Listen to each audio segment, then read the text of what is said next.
அல்ஹம்துலில்லாஹ் வஸ்ஸலாத்து வஸ்ஸலாமு அலா ரசூலில்லாஹ் வ அலா ஆலி ஹிஸ்பில்லாஹ் அம்மா பஅத்.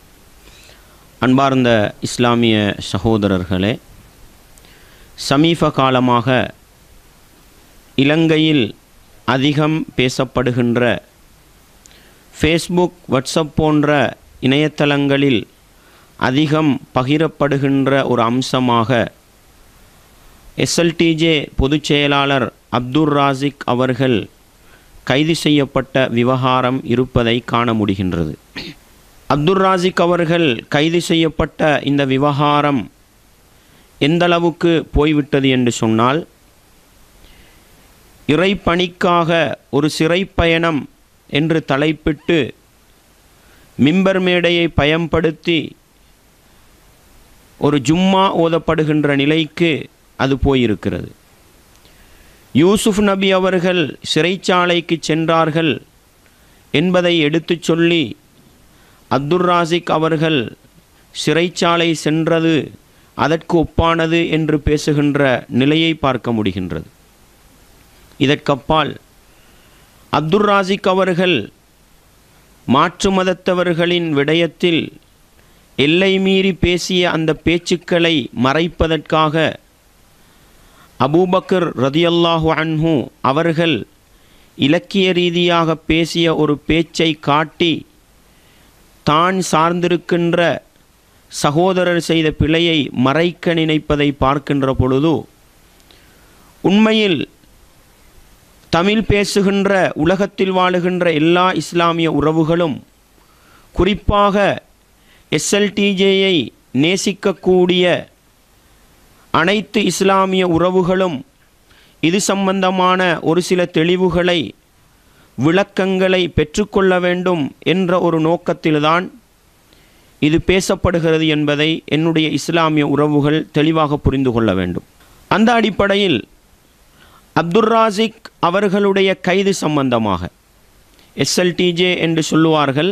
ஒரு சிலர் சொல்கிறார்கள், இஸ்லாத்துக்கு எதிராக, முஸ்லிம்களுக்கு எதிராக பேசிய ஒருவர் கைது செய்யப்பட்டிருக்கிறார், எனவே அதை சமாளிப்பதற்காகத்தான் அப்துர் ராசிக் அவர்கள் கைது செய்யப்பட்டிருக்கிறார்கள் என்று பேசுகின்ற ஒரு நிலையை பார்க்க முடிகிறது. அதே நேரம் பாராளுமன்ற உறுப்பினர் முஜிபுர் ரஹ்மான் அவர்கள் பேசுகின்ற பொழுது அவர் ஒரு கோணத்திலே ஒரு விடயத்தை பேசுகின்றார், அதை கூட தனக்கு சார்பாக திருப்பிக் கொண்டு இப்படி பதிவிடுகிறார்கள்: அப்துர் ராசிக்கை கைது செய்ய வேண்டிய அவசியம் கிடையாது என்று முஜிபுர் ரஹ்மான் அவர்கள் சொன்னதாகவும் பதிவிடுகிறார்கள். எனவே இஸ்லாத்துக்கு எதிராக பேசியவரை கைது செய்தார் என்பதற்காக அப்துர் ராசிக் அவர்கள் கைது செய்யப்பட்டார்கள் என்று சொல்வது தவறு. அப்துர் ராசிக் அவர்கள் முஸ்லிம்களுடைய உரிமை சம்பந்தமாக பேசப்போனவர் தான் என்ன பேசுகிறேன் என்றே புரிந்து கொள்ளாமல் வாய்க்கு வந்த விதமாக காரசாரமாக பேசிவிடுகிறார். பொதுபல சேனா செயலாளர் ஞானசார அவர்களை விமர்சிக்க போய் எல்லை மீறி தாறுமாறாக விமர்சித்து விடுகிறார். ஞானசார என்கிறார், நோனசார என்கிறார், அவருக்கு முடியாது, அவருடைய வாப்பாவுக்கு முடியாது என்று வாப்பாவையும் இழுத்து பேசுகின்ற ஒரு நிலையை அந்த இடத்தில் காண முடிந்தது. இந்த வரம்பு மீறிய இந்த பேச்சு இலங்கையில் பெரும்பான்மை சமூகத்துக்கு மத்தியில் ஒரு கொந்தளிப்பை ஏற்படுத்தியது. அந்த கொந்தளிப்புக்கு காரணமாக இருந்தார், இலங்கையில் துவேஷம் தலை தூக்குவதற்கு காரணமாக இருந்தார் என்ற குற்றச்சாட்டில்தான் பொதுச் செயலாளர் அப்துர் ராசிக் அவர்கள் கைது செய்யப்பட்டார்கள் என்பதை இஸ்லாமிய உறவுகள் தெளிவாக விளங்கிக் கொள்ள வேண்டும். இதை பேசுகின்ற என்னை நீங்கள் எப்படி புரிந்து கொண்டாலும், உள்ளங்களை அறிந்த இறைவன் அல்லாஹ் போதுமானவன். அவன்தான் ஒவ்வொரு மனிதனுக்கும் கூலி கொடுக்க போகிறான், ஒவ்வொருவரையும் தண்டிக்க போகிறார்கள். எனவே நாங்கள் இலங்கை வாழ் முஸ்லீம்கள், தமிழ் பேசுகின்ற இஸ்லாமிய உறவுகள் சுருக்கமாக விளங்க வேண்டியது, இந்த அப்துர் ராசிக் அவர்கள் கைது செய்யப்பட்டிருப்பது இலங்கையில் துவேஷம் தலை தூக்குவதற்கு, பெரும்பான்மை சமூகத்தை உசுப்பி விடுவதற்கு காரணமாக இருந்திருக்கிறது இவருடைய பேச்சு. எனவே இந்த குற்றத்திற்காக அவர் கைது செய்யப்பட்டிருக்கிறார் என்பதுதான் நாங்கள் புரிந்து கொள்ள வேண்டிய அம்சம். இன்னொரு பகுதியையும் நான் சொல்ல வேண்டும். ஒட்டுமொத்த இலங்கை முஸ்லீம்களுடைய விவகாரத்திலே அரசாங்கம் கையடிக்க வருகிறது என்று பாதையில் இறங்கி ஆர்ப்பாட்டம் செய்தவர்கள், முஸ்லிம்களுடைய உரிமையை பாதுகாப்பதற்காக ஆர்ப்பாட்டம் செய்தவர்கள் அப்துர் ராசிக் அவர்கள் சிறைச்சாலையில் அநியாயமாகத்தான் அடைத்து வைக்கப்பட்டிருக்கிறார் என்றிருந்தால் ஏன் இவர்கள் இதுவரைக்கும் போராட்டம் செய்யவில்லை?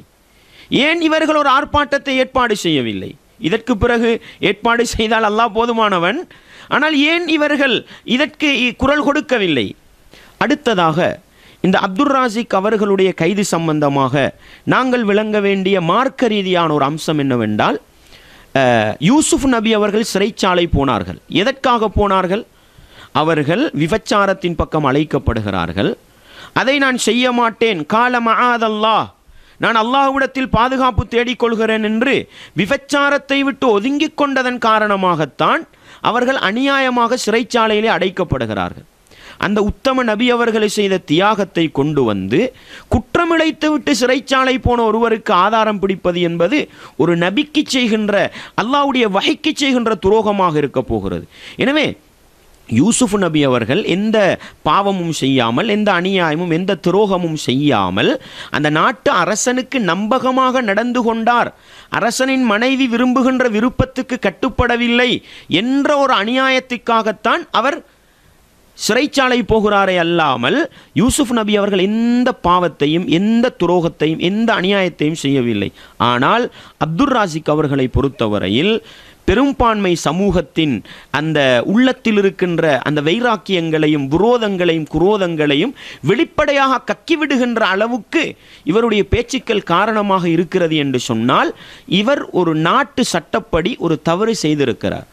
அந்த தவறுக்காகத்தான் இவர் சிறைச்சாலை போயிருக்கிறார் என்பதை ஒவ்வொரு இஸ்லாமிய உறவுகளும் புரிந்து கொண்டு, இஸ்லாமிய உறவுகளிடத்தில், குறிப்பாக எஸ்எல்டிஜே உறவுகளிடத்தில் நான் தாழ்மையாக வேண்டிக் கொள்வது, உங்களுடைய அப்துர் ராசிக் அவர்கள் சிறைச்சாலை போனதற்கு ஒரு நபி செய்த தியாகத்தை அளவுகோலாக எடுக்க வேண்டாம், அல்லாஹ்வுடைய வஹையை அளவுகோலாக எடுக்க வேண்டாம் என்று மிக தாழ்மையாக எஸ்எல்டிஜே உறவுகளிடத்தில் நான் வேண்டிக் கொள்ளுகின்றேன்.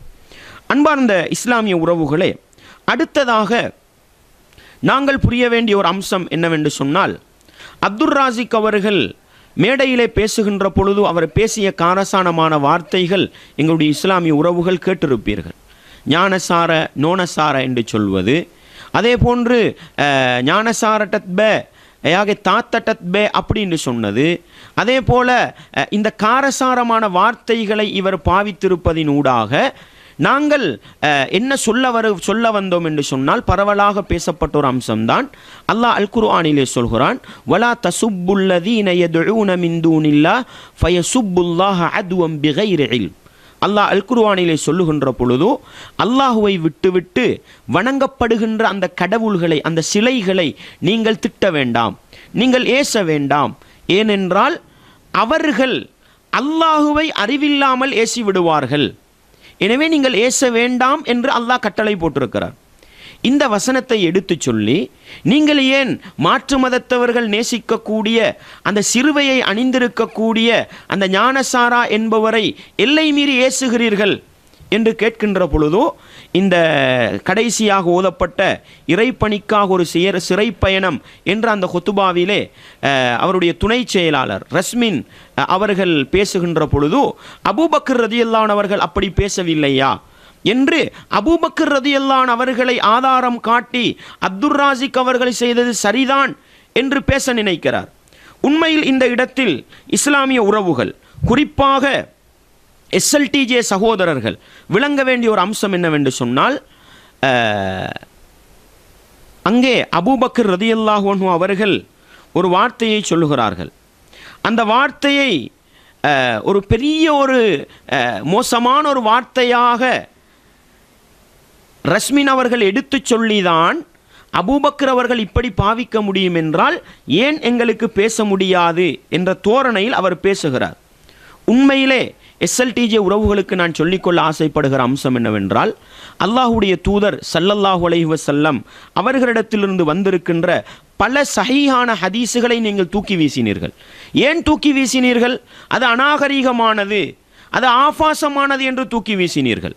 உதாரணத்துக்கு சொல்வதானால், ரசூலுல்லாஹ் ஸல்லல்லாஹு அலைஹி வஸல்லம் அவங்க உம்மு சுலைம் அவர்களுடைய மடியிலிருந்து பேன் பார்க்கின்ற அளவுக்கு நெருக்கமாக இருந்தார்கள். அப்படி ஹதீஸில் மடியில் படுத்தாங்கன்றெல்லாம் வராத ஒரு சொல்லை சொல்லி இந்த அளவுக்கு அநாகரிகமாக ரசூலுல்லாஹ் நடக்க மாட்டாங்கன்னு சொல்லி அந்த ஹதீஸை தூக்கி வீசினீங்க. சாலிம் அவர்களுடைய பால்குடி சம்பந்தப்பட்ட ஹதீஸ் இது மிகவுமே அநாகரிகமானது, மிகவுமே ஆபாசமானது என்று அந்த சஹீஹான ஹதீஸை தூக்கி வீசினீர்கள். இந்த அளவுக்கு ஒரு சஹீஹான ஹதீஸு ஆபாசம் வருகிறது என்று தூக்கி வீசிய நீங்கள் அபூபக்கர் ரலியல்லாஹு அன்ஹு அவர்கள் ஆபாசமான முறையிலே சிலையை கண்டித்தார்கள் என்று சொன்னால் இதை எப்படி நீங்கள் ஏற்றுக்கொள்ளலாம்? உங்களுடைய பார்வையில் இதை ஆதாரமாக எடுக்கலாமா அல்லது ஆபாசம் என்று தூக்கி வீச வேண்டியதா? இரண்டாவது, குர்ஆனுக்கு முரண் என்று நபிகளாருடைய சஹீஹான எத்தனையோ ஹதீஸுகளை தூக்கி வீசிய நீங்கள் அபூபக்கர் ரலியல்லாஹு அன்ஹு அவர்கள் அந்த கடவுளுடைய மர்ம உறுப்பை நீ ருசித்துப்பார் என்று சொன்ன அந்த வார்த்தையை நீங்கள் ஏன் தூக்கி பிடிக்க வேண்டும்? அல்லாஹ் அல் குர்ஆனிலே சொல்கிறான், அடுத்தவர்களுடைய கடவுளை ஏசாதீர்கள் என்று. இங்கே அபூபக்கர் ஏசியதாக வருகிறது என்றால் உங்களுடைய கொள்கைப்படி இது ஏற்கப்பட வேண்டியதா அல்லது குர்ஆனுக்கு முரண் என்று தூக்கி வீசப்பட வேண்டியதா? உங்களுக்கு சார்பாக வந்தால் ஆதாரம் பிடிப்பீர்கள், உங்களுக்கு ஒத்துப்போகவில்லை என்றால் தூக்கி வீசுவீர்கள். அப்படியா? எனவே அபூபக்கர் ரலியல்லாஹு அன்ஹுடைய கூற்றை நீங்கள் ஆதாரம் பிடிப்பதே தவறு என்பதை உங்களுடைய கொள்கையிலிருந்து நான் சொல்கிறேன். அடுத்ததாக, சஹாபாக்களுடைய ஒரு சில செய்திகளை நீங்கள் நையாண்டி செய்திருக்கிறீர்கள். எப்படி நையாண்டி செய்திருக்கிறீர்கள்? நபித்தோழர்கள் சொல்கிறார்கள், ரசூலுல்லாஹ் ஸல்லல்லாஹு அலைஹி வஸல்லம் அவர்கள் சஃப்பை சரிபடுத்துவார்கள். நாங்கள் என்ன செய்வோம்?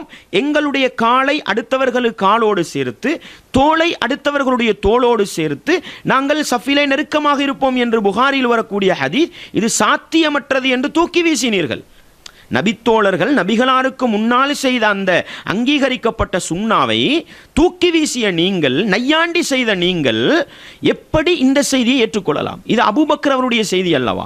நீங்கள் சஹாபாக்களை பின்பற்றக்கூடாது என்று சொல்கிறீர்கள். மொத்தமாக எந்த ஒரு விளக்கமும் இல்லாமல், அடிப்படையும் தெரியாமல் சஹாபாக்களை பின்பற்றுவது சலஃபு கொள்கை வழிகேடு, அப்படியா இப்படியா என்று பேசுகிற நீங்கள் இந்த அபூபக்கர் ரலியல்லாஹு கூற்றை எப்படி ஆதாரம் பிடிக்கலாம்? எனவே உங்களுடைய கொள்கையிலிருந்து நான் சொல்லுகின்றேன், நீங்கள் அபூபக்கர் ரலியல்லாஹு அவர்களை கொண்டு வந்து மிகப்பெரிய இலங்கை முஸ்லீம்களுக்கு துரோகம் செய்கின்ற அளவுக்கு நாட்டு மக்களின் விரோதங்களையும் வைராக்கியங்களையும் உசுப்பிவிட்ட அப்துர் ராசிக் அவர்களை நியாயப்படுத்துவது நீங்கள் அபூபக்கர் ரலியல்லாஹு அவர்களுக்கு செய்கின்ற துரோகம் என்பதையும் இந்த இடத்தில் உங்களுக்கு நான் சொல்லிக்கொள்ள ஆசைப்படுகிறேன். அடுத்ததாக, நீங்கள் காட்டுகின்ற அபூபக்கர் ரலியல்லாஹு அவர்கள் சொன்ன அந்த ஹதீஸ், உம்சுஸ் பத்ர என்ன அல்லாத் என்று சொன்ன அந்த ஹதீஸையாவது நீங்கள் முழுமையாக ஏற்றுக்கொண்டிருக்கிறீர்களா? அந்த அபூபக்கர் ரலியல்லாஹு அன்ஹு அந்த பாவித்த அந்த வார்த்தை இலக்கிய ரீதியானது என்பது அரபு உலகம் மாத்திரமல்ல, சஹாபாக்களே சொன்ன விளக்கம் அது இலக்கிய ரீதியானது. ரசூலுல்லாஹ் ஸல்லல்லாஹு அலைஹி வஸல்லம் அவங்க சில நபித்தோழர்களுக்கு சில விடயங்களை அட்வைஸ் பண்ணுகிற பொழுது என்ன சொல்வார்கள்? வைலுன் லக்க என்று சொல்லுவாங்க. இதை யாரும் டிரான்ஸ்லேட் பண்ணுறது இல்லை. உனக்கு நாசம் உண்டாகட்டும் டிரான்ஸ்லேட் பண்ணுவாங்க. வை ஹக் என்று சொல்லுவாங்க, உனக்கு கேடு உண்டாகட்டும், இப்படித்தான் நான் டிரான்ஸ்லேட் பண்ணுறது. அவர் சொல்லிட்டு போறாரு, அபூபக்கர் ரலியல்லாஹு அன்ஹு அவர்கள் பாவித்த அந்த வார்த்தை எந்த அளவு மோசமானது தெரியுமா?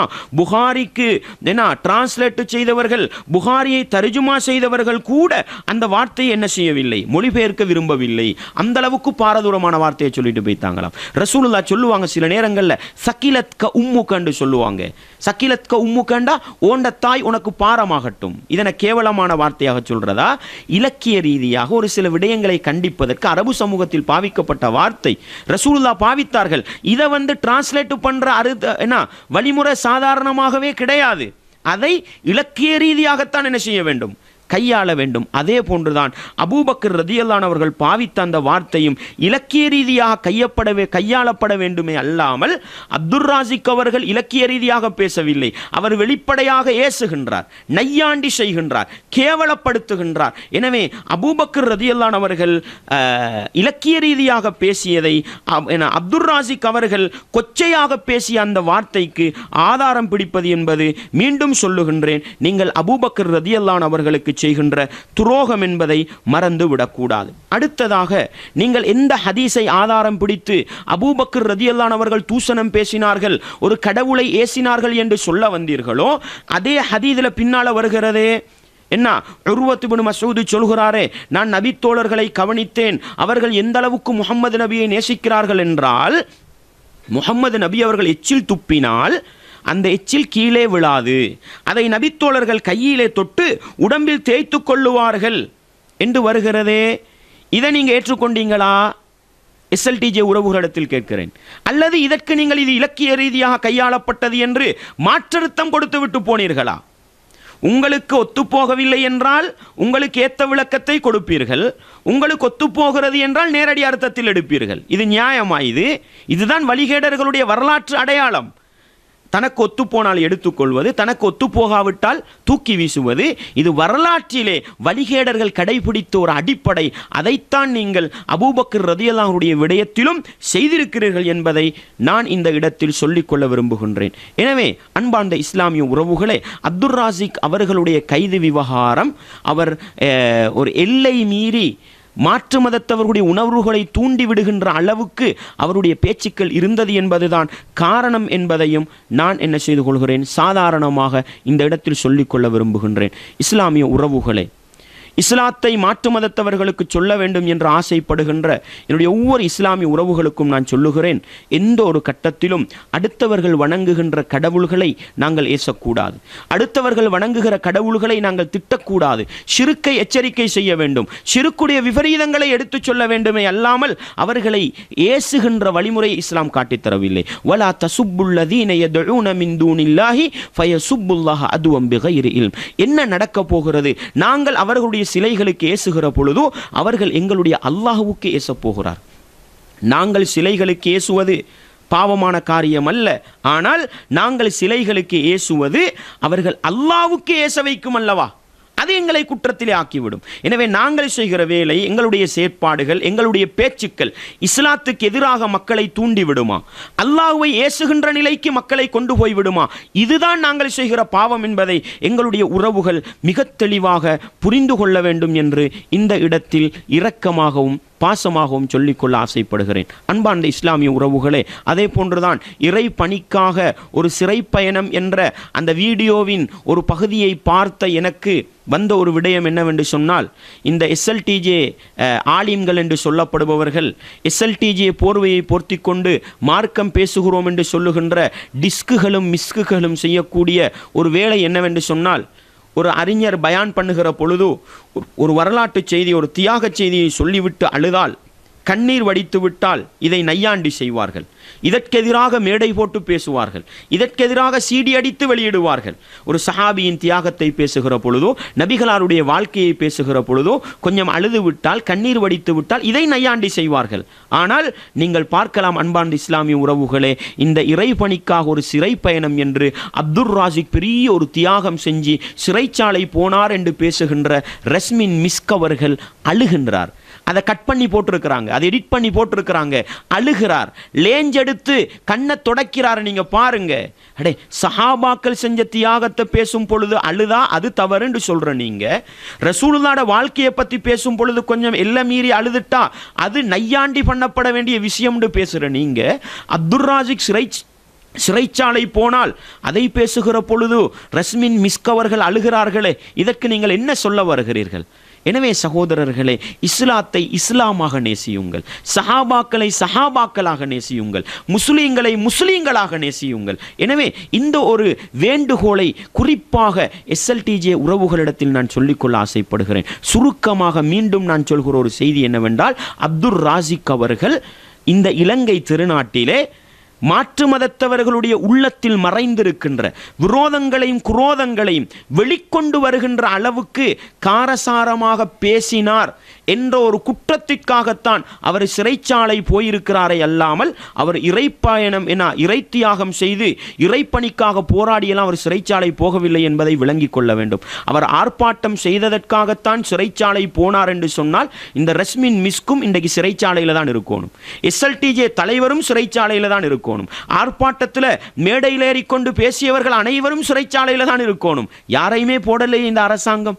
அப்துல் ராசிக்கை மட்டும் போட்டதுன்னா என்ன காரணம்? அவர் எல்லை மீறி பேசினார், மாற்று மதத்தவருடைய உணர்வுகளை தூண்டி எடுத்தார். எனவே இந்த துவேஷத்தை கிளப்புகின்ற ஒரு வேலையை செய்ததன் காரணமாகத்தான் இவர் சிறைச்சாலை போயிருக்கிறார் என்பதை புரிந்து கொண்டு அல்லாஹ்வுக்காக சொல்கிறேன், குர்ஆன் வசனங்களை உங்களுடைய ஜமாஅத்துக்கு ஏத்த மாதிரி வளைக்காதீர்கள். ஹதீஸுகளை உங்களுடைய ஜமாஅத்துக்கு ஏத்த மாதிரி வளைக்காதீர்கள். நபிமார்களுடைய தியாகம், குறிப்பாக யூசுப் நபி அவர்களுடைய சிறைச்சாலை வாழ்க்கையை உங்களுடைய ஜமாஅத்துக்கு சார்பாக திருப்பாதீர்கள். அபூபக்கர் ரலியல்லாஹு அவர்கள் இலக்கிய ரீதியாக பேசியதை உங்களுடைய அப்துல் ராசிக் அவர்கள் நையாண்டிக்காகவும் கொச்சைப்படுத்துவதற்காகவும் கேவலப்படுத்துவதற்காகவும் பெரும்பான்மை சமூகத்தின் உள்ளத்தில் இருக்கின்ற விரோதங்களையும் குரோதிகளையும் கிளறி விடுவதற்காக பேசிய அந்த கீழ்த்தரமான பேச்சுக்கு வக்காலத்து வாங்குவதற்காக, அதை சமாளிப்பதற்காக அபூபக்கரினுடைய செயற்பாட்டை ஆதாரம் பிடிக்காதீர்கள் என்று அல்லாஹ்வுக்காக நான் உங்களிடத்திலே கேட்டுக்கொண்டு, இஸ்லாமிய உறவுகளே, அன்பார்ந்தவர்களே, எப்பொழுதும் மாற்று மதத்தவர்களின் உள்ளங்களை வெல்பவர்களாக நாங்கள் இருக்க வேண்டும். அவர்கள் ஏசுகிறார்கள் என்பதற்காக நாங்கள் ஏச வேண்டிய அவசியம் இல்லை. இஸ்லாம் எங்களுக்கு நாகரிகத்தை சொல்லித் தந்திருக்கிறது. ஃபிரௌன் படைத்தவன் அல்லாஹுவுக்கு இந்த உலகத்தில் மிகவுமே கோபமான ஒருவன் என்றால் அவன் ஃபிரௌன் தான். ஆனால் ரப்புக்குமுல் அலா, நான் தான் உங்களுடைய மிகப்பெரிய ரப்பு என்று சொன்ன ஃபிரௌன், என்னை தவிர உங்களுக்கு கடவுள் இல்லை என்று சொன்ன ஃபிரௌன் அல்லாஹ்வுக்கு மிக வெறுப்பானவன். அல்லாஹ் என்ன செய்தான்? அவனை அழித்து இந்த உலகத்துக்கு ஒரு ஆதாரமாகவே வைத்தான் அல்லாஹ். அந்த ஃபிரௌனுக்கு தஅவா செய்ய அனுப்புகின்ற பொழுது கூட மூசா நபி அவர்களை, ஹாரூன் நபி அவர்களை அனுப்புகின்ற பொழுது ஃபகூலா லஹு கௌலன் லய்யினன் லஅல்லஹு யததக்கரு அவ் யக்ஷா, அல்லாஹ் என்ன சொல்கிறான்? நீங்கள் இரண்டு பேரும் அவருக்கு மென்மையான வார்த்தைகளை பேசுங்கள், அவர் அறிவுரை பெறுவதற்கும் அல்லாஹுவை அஞ்சுவதற்கும் அது காரணமாக இருக்கும் என்று உலகத்திலே படைத்தவன் அல்லாஹுவினால் குர்ஆனின் அடிப்படையில் சுன்னாவின் அடிப்படையில் அதிகம் வெறுக்கப்பட்ட ஃபிரௌனுக்கு முன்னாலே நாகரிகமாக பேச வேண்டும், மென்மையாக பேச வேண்டும் என்றால் இந்த ஞானசார போன்றவர்களும் இந்த டான் போன்றவர்களும் எங்களுக்கு யார் சகோதரர்களே? எனவே மாற்று மதத்தவர்களை வெறுக்க செய்கின்ற, விரண்டோட செய்கின்ற வேலையை நாங்கள் செய்யக்கூடாது. அல்லாஹ்வுடைய தூதர் சொன்னார்கள் அல்லவா, பஷிரு வலா துனஃபிரு, அறிவுரை செய்யுங்கள், விரண்டோட செய்யாதீர்கள் என்று சொன்னார்கள். எனவே எப்பொழுதுமே நாங்கள் அறிவுரை செய்பவர்களாக, தவறுகளை சுட்டிக்காட்டுகின்ற பொழுதும் நாகரீகமாக நல்ல முறையில் மக்களுக்கு புரியக்கூடிய விதத்தில் சுட்டிக்காட்ட வேண்டுமே அல்லாமல்